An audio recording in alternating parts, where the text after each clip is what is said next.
Essa terceira oportunidade com a palavra de Deus é contemplada através do 4º capítulo do livro Verdadeira Espiritualidade, de Francis Schaeffer. Trabalhamos o primeiro, o segundo, estamos indo para o 4º capítulo, no poder do Espírito.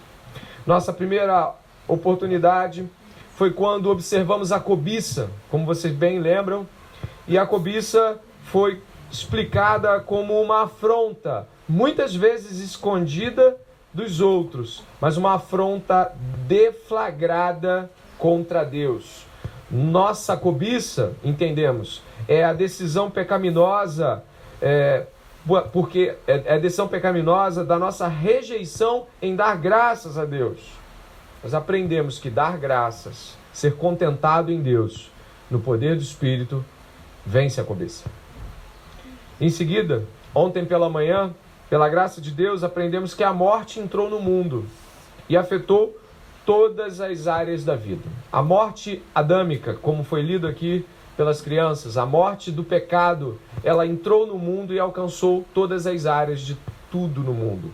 O meio ambiente foi afetado, o coração do homem, a mente do homem, a capacidade de entender o mundo, tudo foi afetado. Então Cristo também, com sua morte, objetivou reverter o fluxo do pecado. Cristo, então, com sua morte na cruz, ele entrou em todas as áreas da vida, e aquele que é salvo, ele é reconciliado em tudo, absolutamente. Em seu modo de agir, em seu modo de pensar, todas as coisas são afetadas e devem ser ressignificadas diante da cruz. Chamamos isso ontem de a centralidade da morte de cruz. E de que essa morte tinha uma tríade, que era rejeição, morte e ressurreição. Então nós vamos começar de onde paramos. A última menção de ontem foi ressurreição. Nós já estivemos diante da rejeição à cobiça e o sofrimento que causa essa luta em Romanos capítulo 7, aquela luta que Paulo mostra o homem lutando contra a natureza de dentro dele, aquela rejeição que ele mesmo sente a si mesmo quando se vê contraditório. Aí nós entramos na morte, estamos na tríade de Lucas capítulo 9, e agora nós partimos para a ressurreição. Então o tema de hoje, todo ele se estabelece na ressurreição. É onde nós estaremos essa manhã. E o texto utilizado foi esse escolhido e colocado aqui, Filipenses capítulo 3, do verso 7 ao verso 10, que acaba remetendo a todo o trabalho anterior. Filipenses capítulo 3, do verso 7 ao 10, como bem vamos ler e entender, Filipenses capítulo 3 vai trazer todo o material anterior condensado nesses versos. Em algum momento eu vou pedir que você leia comigo. A começar o verso 7, eu leio sozinho. Mas o que para mim era lucro, isto considerei perda por causa de Cristo. Na verdade, eu considero tudo como perda, por causa da sublimidade do conhecimento de Cristo Jesus, meu Senhor. Por causa dele, perdi todas as coisas e as considero como lixo. Para o quê? Ganhar a Cristo. Continue. E ser achado nele, não tendo justiça própria, que procede de lei, mas aquela que é mediante a fé em Cristo, a justiça que procede de Deus, baseada na fé. O que eu quero é conhecer Cristo e o poder da sua ressurreição, tomar parte dos seus sofrimentos e me tornar como ele na sua morte, para, de algum modo, alcançar a ressurreição dentre os mortos. Fica muito evidente no texto, ainda que sem explicações muito profundas, de que o texto traduz a ideia que nós já tínhamos.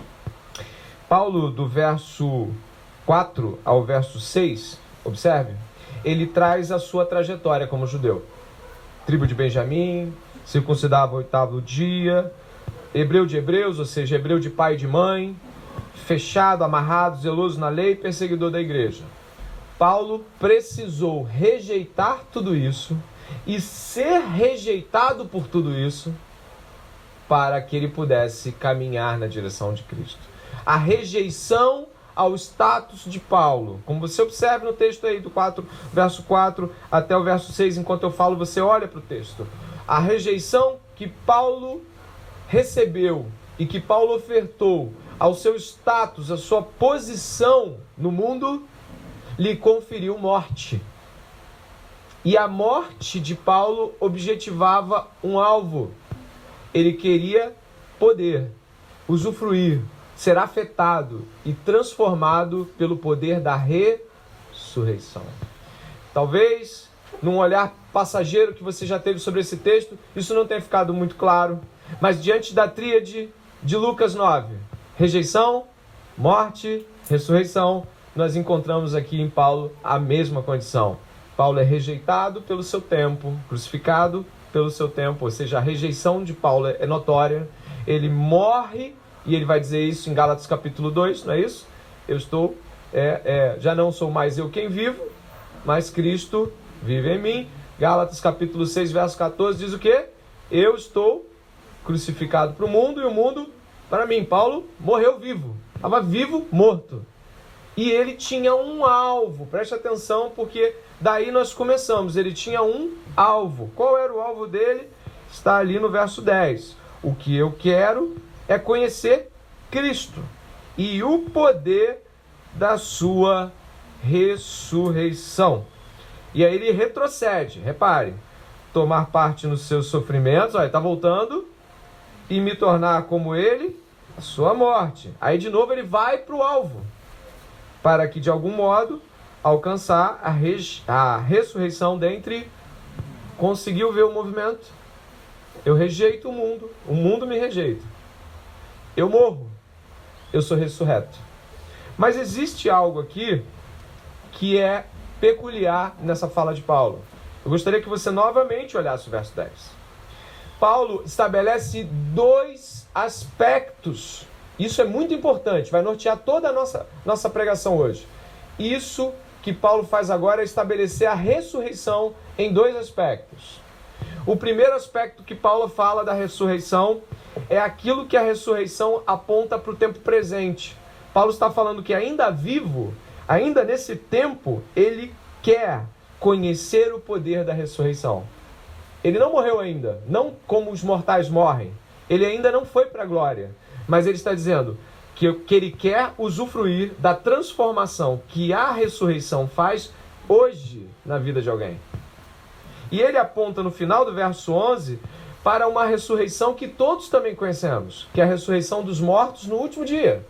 No dia onde estaremos diante do Senhor, a ressurreição do corpo, a ressurreição final. Está indo aí? Está pensando comigo? Paulo então estabelece um conceito duplo de ressurreição. Aquela ressurreição que aponta para hoje e aquela ressurreição que aponta para frente. Paulo está dizendo que a ressurreição, então, tem impacto no presente e tem impacto no futuro. Ele não está apenas apontando a ressurreição como algo que irá acontecer, mas como algo que afeta hoje o seu modo de pensar. E é importante salientar que toda a construção que o texto nos dá aponta para a ressurreição como um alvo final. Cristo e a ressurreição acabam sendo unificados na explicação final. Preste atenção, Cristo e a ressurreição são indissociáveis. Paulo começa na trajetória da rejeição, passa pela morte e acaba na ressurreição. Mas quando ele vai falar de ressurreição, ele divide. Olha, tem a ressurreição que afeta o hoje e tem a ressurreição que afeta o amanhã. E ele não está falando de dois Cristos, mas de uma só obra consumada. De uma obra consumada de Cristo, e dentro dessa obra temos a ressurreição, que afeta o hoje e que afeta o amanhã. Para que nós possamos entender um pouco de que modo essa ressurreição afeta, como eu coloquei aqui, o que muda quando realmente se crê na ressurreição. Eu vou usar textos do Antigo Testamento, onde eu vou pedir que você possa diligentemente abri-los, ainda que com um certo grau de rapidez.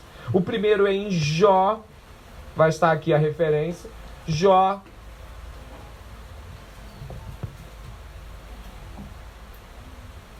no capítulo 14,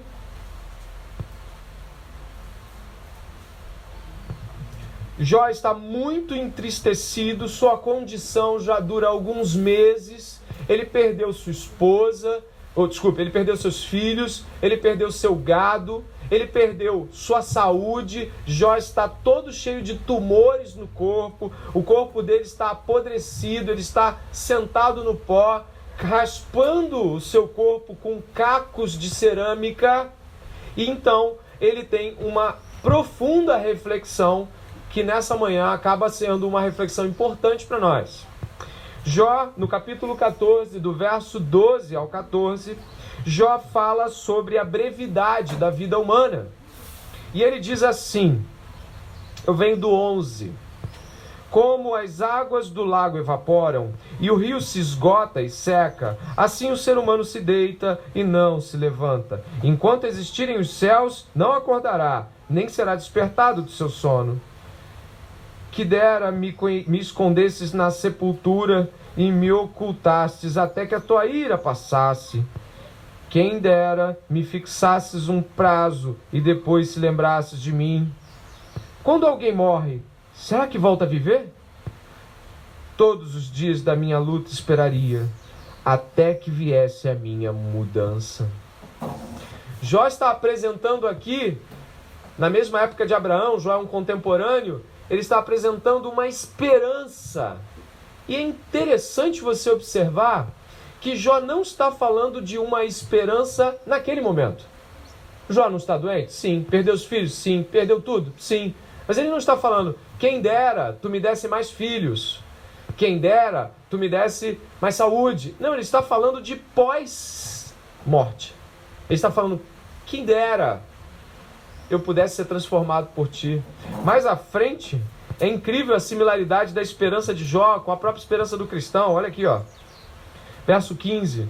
Tu me chamarias e eu te responderia. Teria saudades da obra das tuas mãos e até contarias os meus passos. E não levarias em conta os meus pecados. A minha transgressão estaria selada num saco e terias encoberto as minhas. Maravilhoso esse texto. Jó está apontando não para uma esperança de que ele volte a ter saúde. Mas ele está falando assim, quem dera que tu me levantasse do túmulo, eu fosse transformado e os meus pecados fossem apagados, as transgressões fossem terminadas, as iniquidades fossem esquecidas. Jó tem uma esperança, ainda que muito tenra, ainda que sem toda a revelação que foi sendo construída a partir de Abraão. Jó está esperando algo maior do que a saúde. Olha que coisa maravilhosa. Jó está esperando por algo que é maior do que ter filhos de novo, sair daquela condição miserável. Jó está transcendendo na sua expectativa. Sua esperança está indo além desse tempo. Se você puder, igualmente, observar comigo o texto de Hebreus. Vamos em alguns lugares hoje. O texto de Hebreus, no capítulo 11, no verso 17.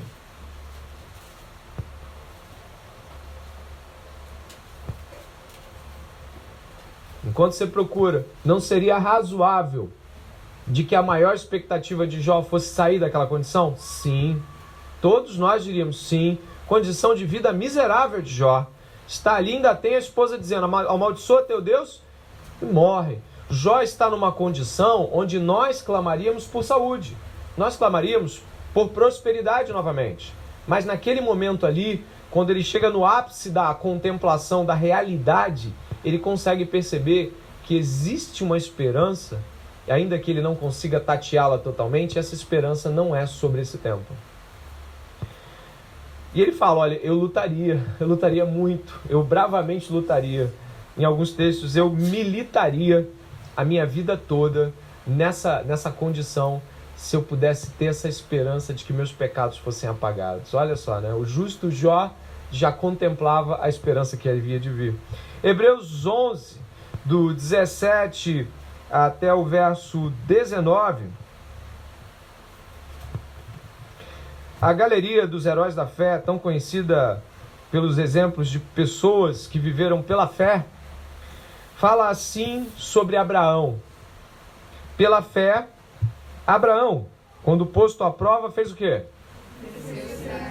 Aquele que acolheu as promessas de Deus estava a ponto de sacrificar seu único filho, do qual havia sido dito: a sua descendência virá por meio de Isaque. Abraão considerou que Deus era poderoso até para ressuscitar Isaque dentre os mortos, de onde também figuradamente o recebeu de volta. O autor de Hebreus, divinamente inspirado aqui, está dizendo: olha, Abraão não fez isso por medo. Abraão não estava com medo de Deus, né? Me dá Isaque, teu único filho. Bom, Deus é Deus, eu tenho até medo de bater de frente com ele. Não, Abraão não foi movido para obedecer por medo. Abraão não foi movido para obedecer porque a família, a esposa apoiou a obediência. Abraão cria na ressurreição. Para que Abraão pudesse, de fato, caminhar a jornada com Deus, Abraão precisava crer que não era sobre Isaque.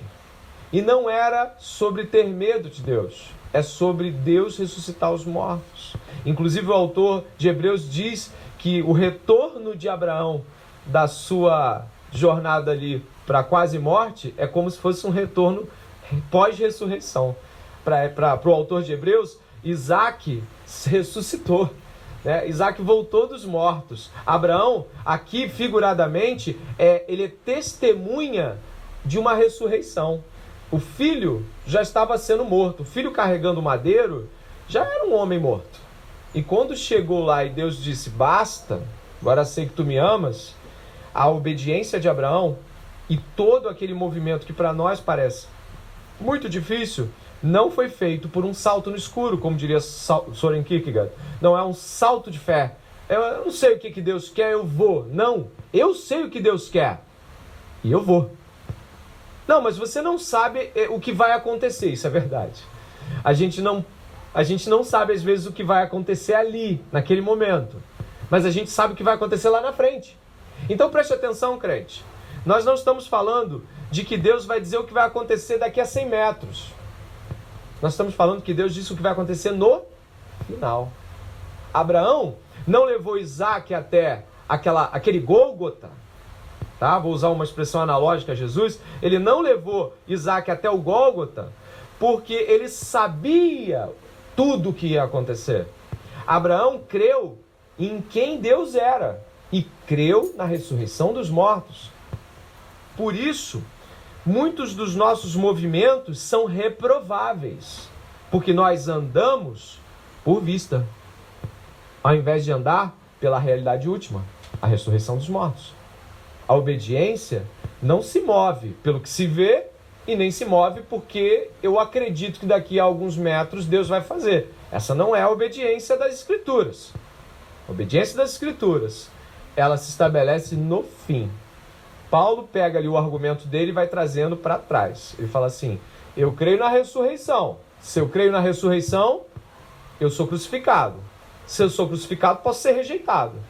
Então Paulo retrocede o argumento a partir do último. Eu vou estar com Cristo na ressurreição. Então o poder da ressurreição começa a atingir Paulo antes que ele seja glorificado. Está indo aí? Não é um salto no escuro. O ato dificílimo de Abraão é um ato que tem total fundamento no poder da ressurreição. O poder que o Espírito Santo opera através da ressurreição de Jesus Cristo. O último texto do Velho Testamento vai ser Daniel. Daniel, considerado profeta por muitos, vai estar trazendo para nós uma realidade extremamente difícil de se entender. Mas ora, por quê? Eu não sei se você já ouviu falar da história de Daniel. Mas Daniel foi deportado ainda muito jovem. Acredito que todos aqui conheçam ou já ouviram falar de Daniel. Daniel foi deportado muito jovem e sua condição, a sua juventude, ele viu muita coisa. Daniel viu mulheres sendo violadas. Daniel viu suas irmãs e seus irmãos sendo mortos. Daniel viu as consequências de Nabucodonosor tomar todo o povo. Você que já leu a Bíblia mais de uma vez, ou pelo menos passou por esse texto, já deve ter ouvido falar que o templo foi destruído. Sabe aquela esperança visível? Aquela esperança visível acabou. E o que aconteceu? Daniel passou décadas sobre o império babilônico, medo-persa. E o que nós encontramos em Daniel? Desesperança? Vai em Daniel capítulo 12, por favor.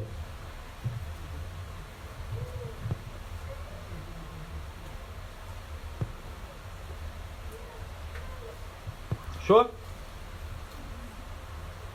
O último capítulo de Daniel é excepcional para entender a ressurreição.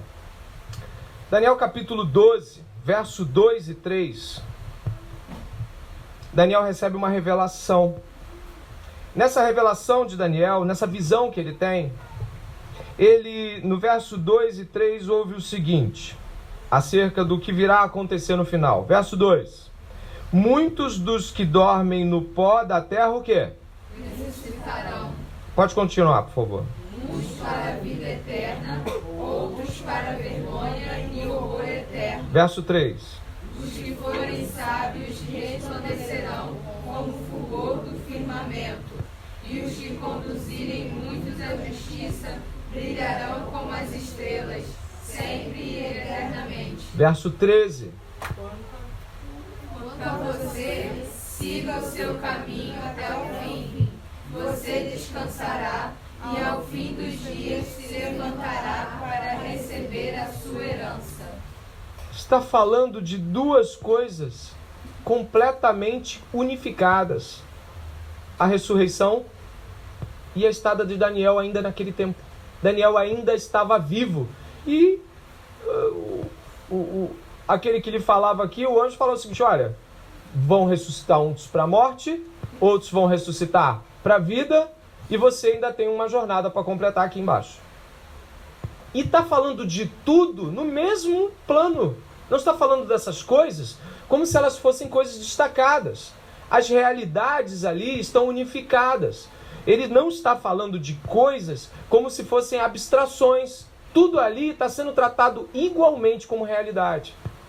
Ou seja, tanto a realidade da ressurreição futura dos corpos, quanto da própria existência de Daniel, de completa, porque você ainda tem um tempo aqui, tudo isso é tratado da mesma forma. Daniel deve agir em relação a essas coisas com a mais perfeita igualdade em termos de realidade. Daniel não pode desconsiderar a ressurreição futura e nem a estada presente até o término de seus dias. As duas coisas estão no mesmo pé. E isso é importante ao perceber que Daniel, no final, recebe uma herança, um galardão. A ideia de Daniel estar passando um tempo tão difícil, como prisioneiro e tudo mais, não recebe nenhum tipo de contemplação. Você percebe que o Daniel não chega e recebe, olha, você vai sair dessa. No final, você vai ver que você vai voltar, vai ver o templo, nada disso. Qual é a esperança final do livro de Daniel? Ressurreição. Não é aqui. A esperança final não é esta. A esperança de Abraão não era senão a ressurreição. O suspiro de Jó era pela ressurreição. E todos os três passavam por situações extremamente difíceis. Jó passava por sofrimento físico, sofrimento emocional pela perda dos seus entes queridos. Daniel também havia perdido muita gente. Era escravo na corte de Nabucodonosor, de Ciro, de Dario. E quando nós olhamos para esses personagens, Abraão saiu de sua terra, peregrinou, teve que dar o filho. Todas essas realidades estão todas elas estabelecidas em Deus ressuscita os mortos. É para lá que eu vou. Vamos. Deus ressuscita pessoas. Isso estabelece e norteia as escolhas que essas pessoas fazem. É muito mais claro em Daniel a ressurreição do que em Jó. Mas até aqui nós temos a certeza de que a visão, preste atenção, a visão de mundo destes homens foi duramente afetada pela ressurreição. Suas escolhas, suas obediências, suas vontades ficaram cativas à compreensão de que pessoas ressuscitam e de que Deus ressuscita pessoas e de que isso não pode ser desconsiderado nas escolhas da vida. Nossas escolhas afetivas, profissionais, relacionais, ministeriais, tudo aquilo que você quiser categorizar, essas escolhas e o obedecer à vontade divina encontram como âncora a ressurreição dos mortos. Falamos que a ação de graça afasta a cobiça, de que a morte nos leva e nos une a Cristo. E o que nos faz caminhar? A esperança na ressurreição dos mortos. Combatemos o pecado com ações de graça. Nos unimos a Cristo em sua morte. E caminhamos pela vida na esperança do porvir.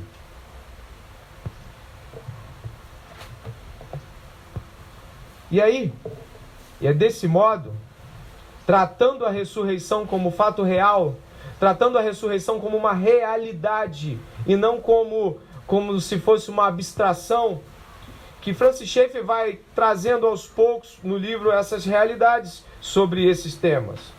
Eu queria fazer afirmações aqui para fechar essa etapa da sua compreensão, por favor. Se eu dissesse para você, você tem mais ou apenas um mês de vida.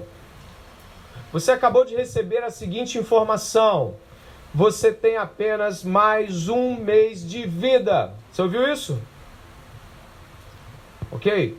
Eu vou fazer uma segunda afirmação. Você tem apenas mais um mês de vida. E imediatamente, quando morrer, estará ressurreto diante de Deus o Pai, em gozo, alegria, eterna felicidade, sem morte, sem dor, em um lugar maravilhoso. Isso muda? Você acredita que uma pessoa que ouve dizer assim, você tem mais apenas um mês de vida, ela tem determinadas escolhas? Meu Deus do céu, eu vou gastar minha vida aqui como eu bem entender, eu vou fazer loucuras, eu vou fugir, eu vou viajar, eu vou para onde? O que eu posso fazer com um mês de vida? Essa é a ideia de alguém que só tem essa informação. O que eu ainda posso fazer para gastar a minha vida? Eu só tenho um mês, eu vou gastar a minha vida. E aí eu penso no que eu quero fazer. Eu penso em tudo. Eu penso em me jogar, em sair com todo mundo. Eu penso em tudo. Porque eu só tenho mais um mês de vida. Eu tenho que gastar esse um mês de vida. Agora, se eu tenho mais um mês de vida e serei ressuscitado por Jesus Cristo e viverei uma vida milhares de vezes melhor do que qualquer coisa boa que aqui existe, esse último mês não vai ser a mesma coisa. Nesse último mês eu vou consolar as pessoas de que existe uma esperança para elas e de que o lugar para onde eu estou indo é maravilhoso, de que a ressurreição é real e de que eu creio nisso e que eu quero que você vá também. Nesse último mês de vida eu não vou perder tempo se não tentar arrancar todo mundo e levar para a ressurreição. Nesse um mês de vida, a ressurreição vai ser minha única fala. Eu vou me chamar a família e eu vou me despedir não como quem morre, mas como quem vai para um lugar maravilhoso. Sabe quando alguém está excitado com uma viagem, mas é uma viagem para longe? Talvez ela passe 3 anos na Europa, talvez ela passe 2 anos em algum lugar muito bom. E o que ela faz? Ela faz? Uma despedida. Ela chama todo mundo. Eu já estive em despedidas assim, né? A família da minha esposa teve algumas assim.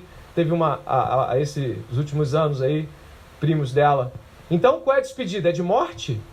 Não. A despedida é tudo de bom. Vai. O Senhor é contigo. Não é essa a despedida? É isso. Porque a pessoa vai para uma coisa que é um sonho, que é uma coisa que ela gosta. É uma coisa que ela almeja. Ela não está indo para uma viagem para a Europa, para conhecer os países, para trabalhar num bom emprego, para ir numa boa universidade. Não é assim que você fica. Você não fala para a pessoa assim, cara, que oportunidade. Já falou isso? Que grande oportunidade. Nossa, você vai conhecer novos lugares, você vai falar novas línguas, você vai conhecer pessoas diferentes. Está conseguindo entrar nisso? É assim que você fala com alguém que vai fazer uma grande viagem, não é? Mas e se você soubesse que essa pessoa está indo e o avião vai cair? O que você faria? Era assim que você ia falar? Não vai. Olha, não vai. Eu já sei o que vai acontecer se você for para esse caminho. Você vai morrer. É outra coisa, né? Então, para qual dos apontamentos nós estamos fazendo nessa manhã? Eu divido aqui as coisas para partirmos para a segunda parte. O que nós estamos falando? Estamos indo para uma grande viagem. Para uma viagem eterna. Nós estamos indo para um lugar de consolo e alegria. Nós estamos indo para conversar, conhecer e falar com as pessoas mais incríveis que Deus já fez nessa terra.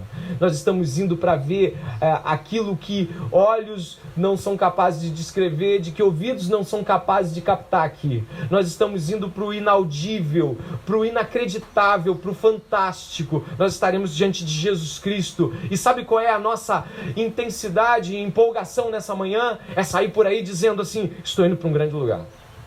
Eu estou indo conhecer o homem dos homens. Eu estou indo conhecer a pessoa mais fantástica do mundo. Lá línguas são ditas, coisas fantásticas. A tecnologia é de outro, não está aqui. Lá os corpos não se ferem, a morte não chega, cemitério não existe, não há Deus. Quer ir para lá?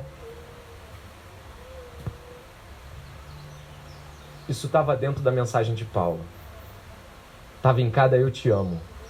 Estava em cada Jesus ama você. E isso Paulo estava encharcado de ressurreição. E sabe qual é o nosso problema diante disso? Sabe qual é? O nosso desafio é que nós nos comportamos diante da ressurreição como aqueles que vão para as covas. Gente que fala o absurdo. Como é que eu fico sem casar antes de ir para o céu? Como é que... Eita, rapaz, o negócio está demais aqui. Isso é um satanás. Eu estou falando de ressurreição, Senhor, me ajude. O que acontece nisso? Nós estamos falando de ressurreição como? Não, eu queria te falar de uma grande mensagem. É um lugar, muito bom. Eu não quero ir para esse lugar. Eu não conseguiria. Eu gostaria de ir na Europa, eu acho um lugar fascinante. Quem aqui gostaria de ir também? Gostaria? Eu gostaria de ir na Inglaterra e na Itália. E na Itália por conta do ponto de vista histórico, e na Inglaterra porque eu gosto da cultura inglesa. Alguém mais assim acenaria e falar, acho que é legal a Europa. Eu também acho que conhecer os monumentos gregos são coisas que eu gostaria, sabe? Aquele lugar onde Paulo passou e pregou. Tá entendendo? Sim ou não? Se eu fosse para uma viagem de 2 anos aqui, eu ia fazer uma festa, juntar todo mundo e falar assim, eu volto, mas eu vou. Tá?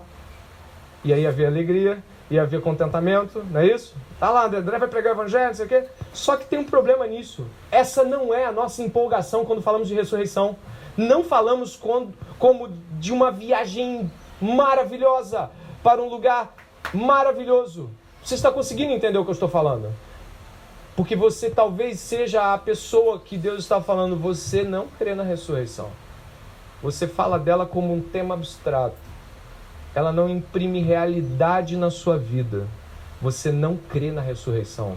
Você fala para as pessoas, mas nem elas acreditam no que você está dizendo. Porque quando você faz escolhas, não são escolhas eternas.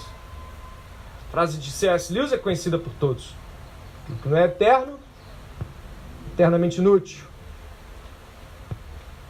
E daí eu pergunto, com o que você se preocuparia estando a 1 mês da ressurreição? Com o que você buscaria estando a 1 mês da ressurreição? O que você falaria para os seus parentes e entes queridos estando a 1 mês da sua ressurreição? Está pensando? A capacidade que Deus te dá de pensar é uma capacidade boa. Use nesse momento. Que tipo de pessoa você seria estando a 1 mês da ressurreição? Que reconciliações e perdões você espalharia? Que tipo de busca você faria estando diante dos portais eternos? Schaeffer, então, nos propõe 3 realidades com as quais devemos lidar ao falarmos de ressurreição. As 3 realidades que Schaeffer propõe estão unificadas em um texto de Lucas, capítulo 9, do verso 23 até o verso 27. Lucas, capítulo 9, do verso 23 até o verso 27. Quem estiver sem Bíblia, ajude o irmãozinho, a irmãzinha do lado aí.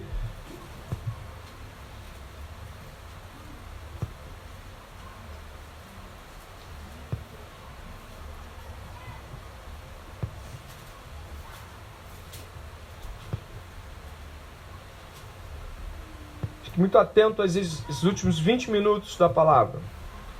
Lucas capítulo 9, verso 23 até o verso 27.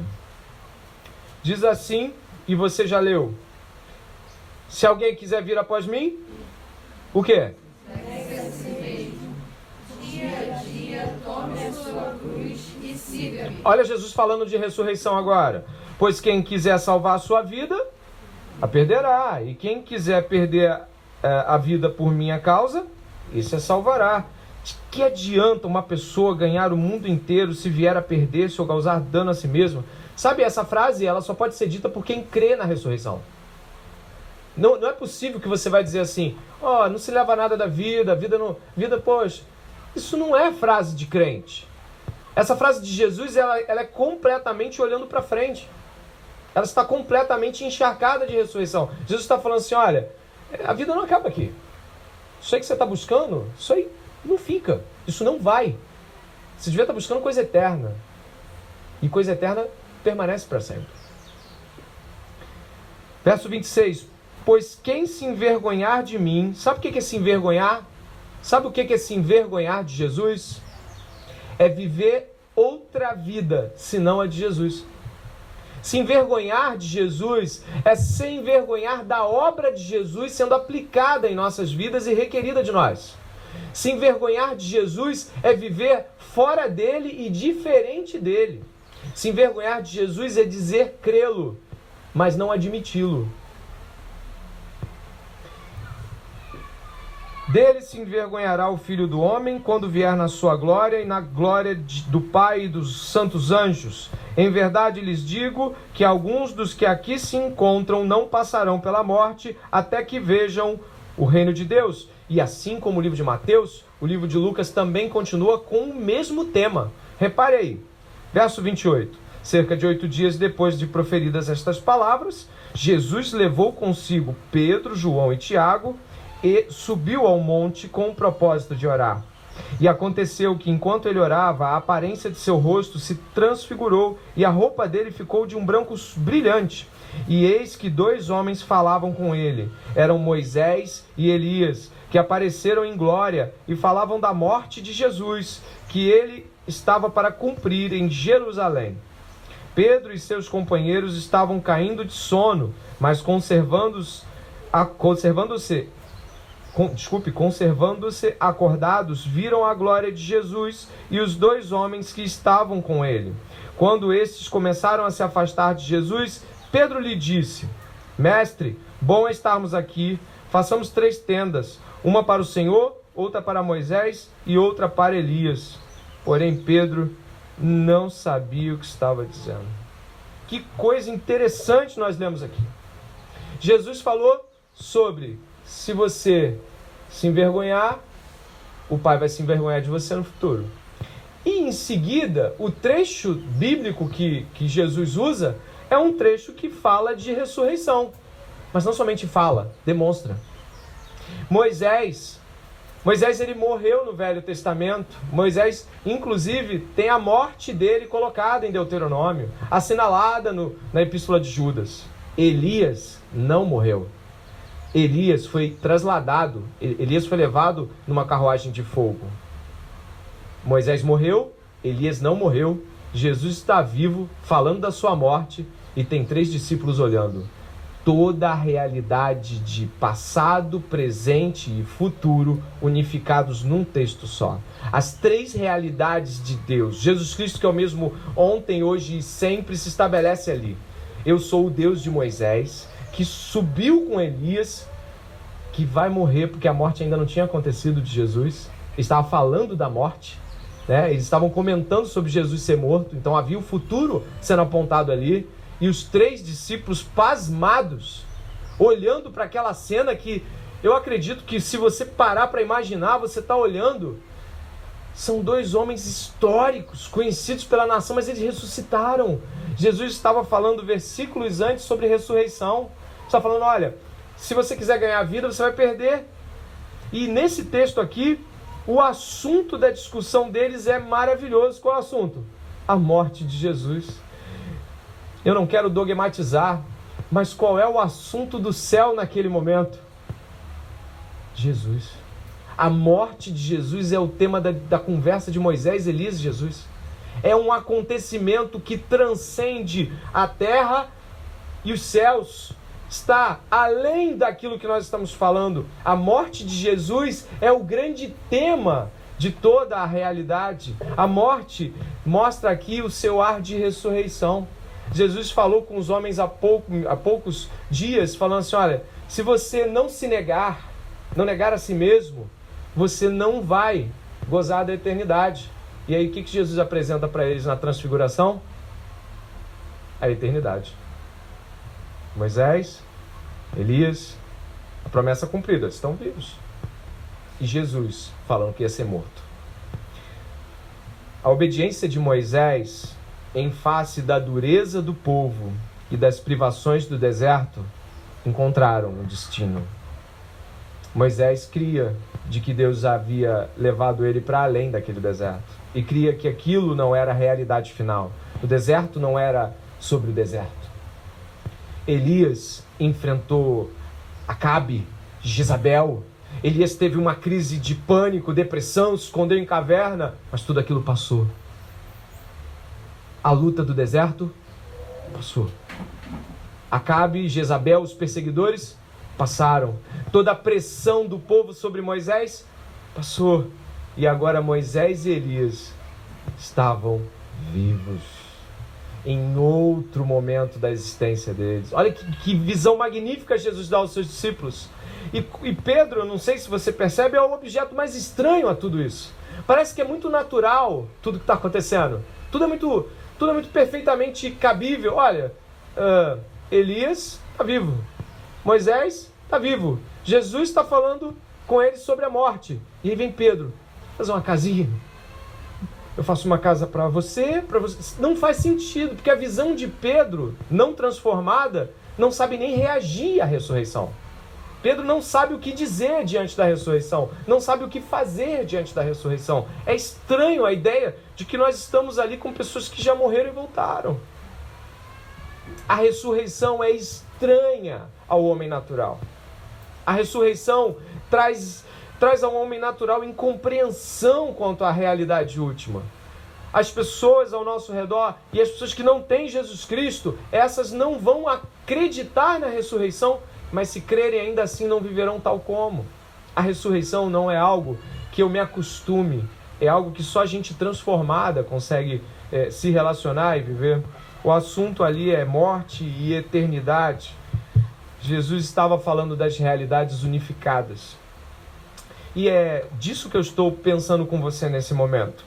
Nossa dificuldade em lidar com a ressurreição é porque nós não tratamos ela em pé de igualdade com as demais realidades ao nosso redor. Nós cremos no que vemos, mas não conseguimos entender que para Deus, tanto o que vemos quanto o que ainda não vemos está em pé de realidade e igualdade. Deus não trabalha com a ideia de que como você não vê, você até pode descrer um pouquinho. Já sabe, como você não está enxergando, como você não está vendo o céu, nada disso. Jesus pensa muito diferente. A ideia é muito clara de que Jesus fala do céu como se o céu já estivesse ali. Jesus fala da ressurreição como se as pessoas estivessem já sendo ressuscitadas. Jesus fala da realidade última como presente na realidade atual. Tem um texto de Romanos, capítulo 5, que é importante citar. E antes disso, deixa eu pegar esse texto do Schaeffer aqui, onde ele diz assim: quando Deus nos fala que vivamos como se tivéssemos morrido, ido ao céu, visto a realidade dali e tivéssemos voltado a este mundo, não nos está pedindo que hajamos com base em alguma motivação de cunho psicológico, mas naquilo que realmente é. Essa é a segunda linha, o segundo fio da realidade, a do que não se vê e da qual compartilharemos pessoalmente entre a hora da morte e o nosso retorno ao mundo visível, com corpos ressuscitados por ocasião da segunda vinda. Ou seja, agimos com base na ressurreição real. Não agimos com a ideia subjetiva da ressurreição. Eu quero que você vá comigo até Romanos, no capítulo 5.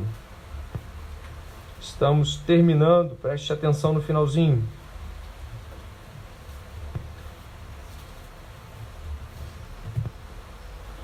Romanos no capítulo 5, do 1 até o 5, Paulo estabelece esse tripé de passado, presente e futuro, tratando tudo em pé de igualdade e realidade. Romanos capítulo 5, verso 1 diz: justificados, pois, mediante a fé, temos paz com Deus por meio do nosso Senhor Jesus Cristo, pelo qual obtivemos também acesso pela fé a esta graça na qual estamos firmes e nos gloriamos na esperança da glória de Deus. Perceba, por favor, o verso 1, justificados. Isso é passado, fomos justificados. Aquilo aconteceu de fato. Segunda parte, pelo qual obtivemos também acesso pela fé a esta graça na qual estamos firmes. Firmes hoje, presente. Agora o final, e nos gloriamos na esperança da glória, a ressurreição. Paulo está falando, viva de acordo com a justificação. Esteja firme no presente pela graça que é colocada todos os dias diante de você e caminhe na direção da esperança, que é a ressurreição dos mortos. O Schaeffer trabalha isso também, colocando as três realidades em Romanos 5. Nesta seção bíblica que trata de santificação, começando em Romanos 5, estas palavras com Cristo, em Cristo, por meio de Cristo, vão do começo ao fim, como um colar em que as pérolas são passadas pelo fio, uma a uma. Justificados, pois, quando? Passado. Mediante a fé temos paz com Deus, quando? Por meio do nosso Senhor Jesus Cristo. Repare a segunda inserção. Desventurado homem que sou, quem me? Futuro. A terceira proposição, em todas essas coisas, porém, somos mais que vencedores por meio daquele que...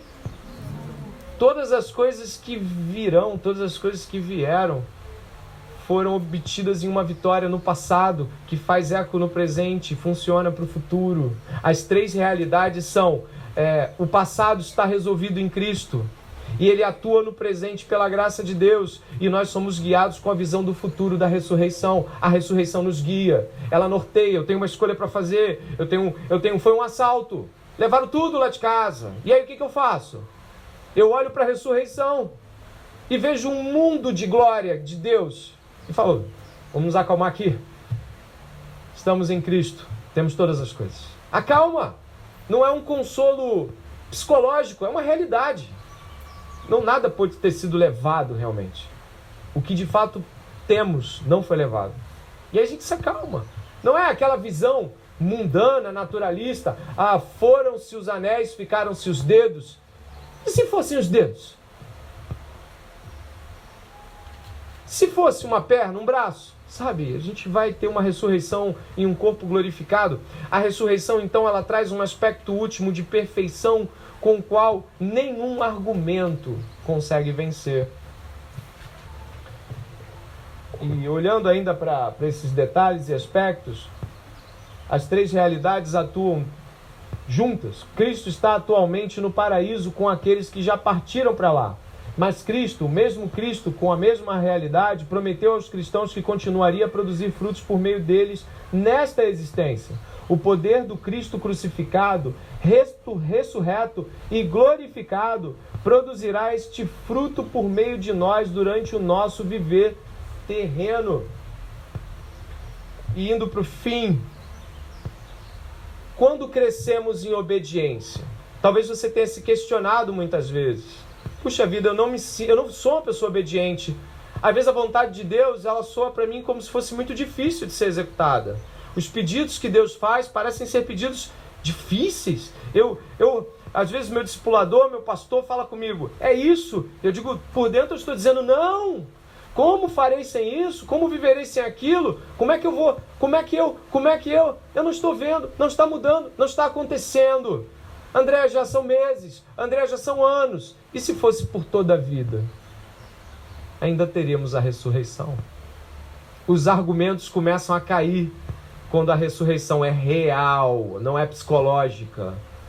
Por isso Jesus trouxe aqueles homens reais, para que Pedro, João e Tiago tivessem uma visão da realidade que é a ressurreição. E a ressurreição hoje pode fazer você obedecer coisas que você não obedeceria senão pela transcendência e pela grandeza dela.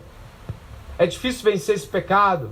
Não consigo parar de mexer no celular. Essas coisas parecem que são abismos para algumas pessoas. Mas é porque elas olham para essas coisas e estão olhando para uma realidade presente, mas não estão olhando para uma tripla realidade.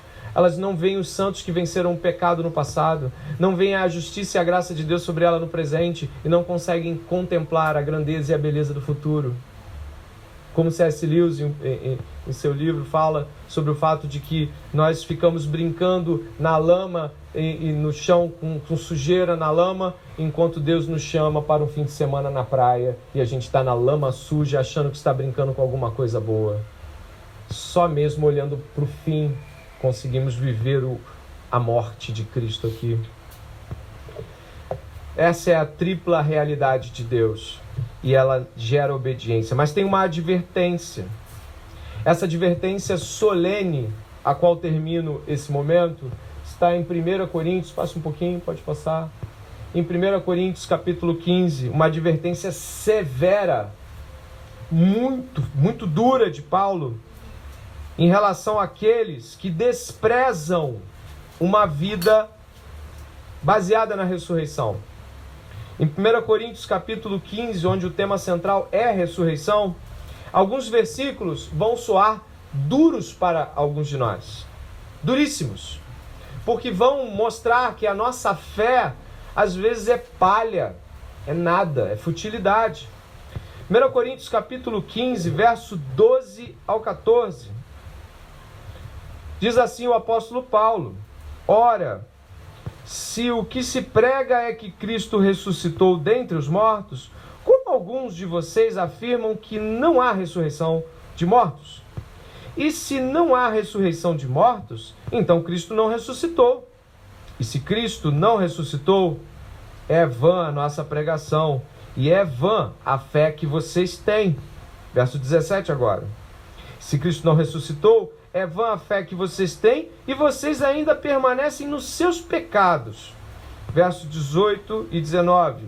E ainda mais, os que adormeceram em Cristo estão perdidos.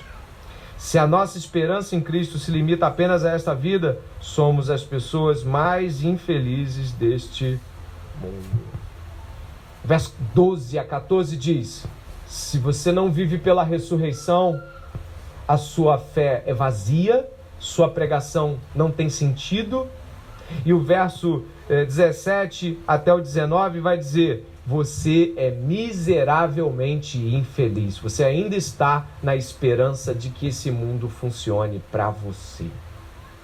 Você ainda crê nas coisas boas que o mundo pode lhe dar. Se a tua expectativa é de que Cristo melhore a condição presente e que isso é o máximo que você consegue alcançar, você é infeliz. Está aí as suas inclinações de tristeza, alegria, tristeza, angústia, alegria, tristeza, desespero, ansiedade, medo, depressão e paz. Sabe essa montanha russa? Sabe por que não há paz? Porque não há um aspecto de sim, está doendo, não está fácil não, está difícil. Mas vamos, porque a ressurreição não é real na sua vida. E por isso você espera coisas boas dessa vida. E por isso você alcança a felicidade exultante quando alguma coisa dá certo aqui embaixo. Se por um lado aprendemos que a materialidade, os elementos, as pessoas, os corpos, a comida não são de modo algum coisas ruins, elas todas precisam apontar para a ressurreição. O banquete da ceia aponta para onde? Para o banquete da ressurreição. O sepultamento com Cristo aponta para a glorificação dele. Quando estamos olhando aqui e dizemos no verso 18, olha, o verso 17 e 18 talvez você não tenha visto a loucura que é viver sem a ressurreição nos olhos. Você permanece no seu pecado e a sua expectativa quanto àqueles que morreram é desesperadora. Você olha para o seu pecado e você fala, não tem como vencer esse pecado. Por quê? Porque você não vive a ressurreição. Não tem como vencer o pecado. E os mortos? Não, os mortos, não fale da minha avó, não fale. Eu não consigo suportar a partida do meu tio, do meu pai. Sabe por quê? Porque os olhos precisam estar onde? Na ressurreição. Essa foi a mensagem que no telefone eu falei com o nosso irmão. Não preciso citar, mas a ressurreição. Existe uma esperança. Então, se nós pegarmos a dura advertência paulina, ela praticamente exclui, inviabiliza de que a vida seja vivida sem a ressurreição. Ele diz, sua fé é vã, sua pregação é melhor nem pregar. Se você não vai pregar com a ressurreição dentro de você e na sua boca, é melhor não pregar, porque ela é vã. Se você não acredita que a ressurreição é real, não tem poder para vencer os seus pecados. Se você não acredita que a ressurreição é real, você não tem como consolar aqueles que perdem seus entes queridos. Você não tem vida espiritual se a ressurreição não for central ao seu modo de viver, às suas escolhas de vida, às suas não escolhas. As pessoas com quem você se relaciona precisam estar cientes. Olha, essa pessoa aqui, ela parece que não dá valor do jeito que as outras dão para as coisas. Não é possível. A gente tira as coisas dela, a gente briga com ela, a gente fala, assim você não será bem-sucedido, assim você não será ninguém. E ela não se afeta. Ela diz, poxa, mas eu já sou alguém. E eu sou alguém muito feliz com Deus. O sucesso e o fracasso não conseguem confrontar-se com a ressurreição. O sucesso e o fracasso humano se estendem pelo chão, envergonhados. A morte de Jesus Cristo triunfa sobre tudo que os seres humanos alcançam e querem. E a ressurreição exalta os humildes, abatidos de espírito, pessoas que desesperaram da própria vida. Eu vou lhe dizer por que você está ansioso com a sua vida. Porque ou por um momento, ou por muitos momentos, você perdeu de vista a ressurreição dos mortos. Eu vou te dizer porque você não sabe o que falar para aquela pessoa que está partindo para outra parte, para outra existência eterna. Porque se a ressurreição dos mortos for de fato o que ela é, aqui nas Escrituras, você sempre terá esperança para ser dita. Você vai ter coragem para falar para as pessoas sobre céu e inferno, porque é real. Céu e inferno são reais. Porque Daniel viu a ressurreição dos ímpios e dos justos. Eu termino clamando ao Senhor para que aquelas pessoas que não têm paz, que vivem atribuladas, que vivem desesperançosas, desanimadas, prostradas, pessimistas, ansiosa, medroso, controladores, agradadores, todos os tipos que tentam fazer com que a vida presente seja o máximo. Eu clamo em nome de Jesus e no poder da ressurreição, creia que Deus ressuscitou Jesus Cristo dentre os mortos e que hoje pode afetar você e transformar você com essa mensagem de uma maneira inigualável. Pessoas podem sair daqui e não ser mais reconhecidas pelos demais. O que aconteceu? Eu criei. Por isso falei. Eu criei. Você crê? Você crê na ressurreição de Jesus Cristo? Ela é também a sua ressurreição. Oremos ao Senhor.